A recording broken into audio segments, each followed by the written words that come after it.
Je n'oublierai jamais au cours d'un voyage que je fis dans un certain pays, mon séjour dans l'une des grandes villes où j'avais à parler pendant une semaine. Tout avait été arrangé pour que mon premier message fasse suite au dernier message d'un homme qui avait eu avant moi toute une semaine, mais s'était arrêté sur les prophéties durant toute la semaine.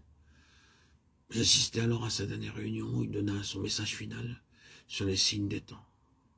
Tous les auditeurs avaient leur carnet et fascinés, tous prenaient des notes. Mais tout était extérieur, tout était objectif. Il s'agissait de choses comme du rétablissement de l'Empire romain ou de la restauration de la Palestine. Nous connaissons ces sortes de choses. Lorsqu'il termina, tout le monde s'attendait encore à quelque chose de plus. Et les carnets de notes étaient préparés. Mais le Seigneur me mit directement sur le cœur, comme premier message, sa parole de 1 Jean 3,3. Et quiconque a cette espérance en lui se purifie lui-même, comme lui aussi est pur. Et je dus parler sur l'effet spirituel de cette espérance spirituelle. Mais mes auditeurs ne s'intéressaient pas à cela. Les carnets se fermèrent, les crayons furent mis de côté. Il n'y avait aucun intérêt tandis que je cherchais dans le Seigneur à être fidèle à ce que tout cela devait signifier de manière intérieure. Quand un autre ajustement avec le Seigneur, et ainsi de suite. On n'attendait que la fin de la réunion, lorsque je terminais. On attendit à peine que j'eusse terminé, tous se levèrent et sortirent.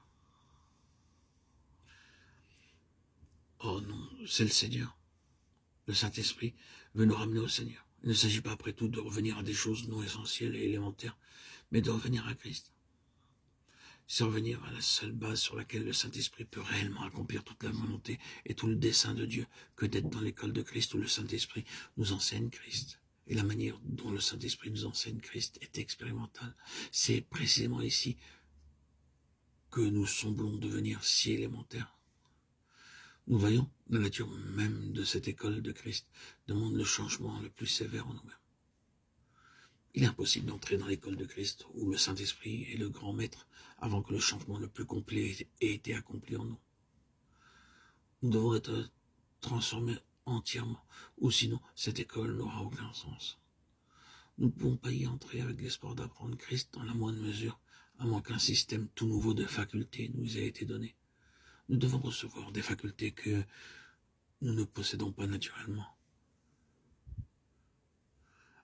Si un homme ne naît de nouveau ou d'en haut, il ne peut voir le royaume de Dieu. Jean 3,3. C'est de cette manière que le Seigneur exprime un fait immense.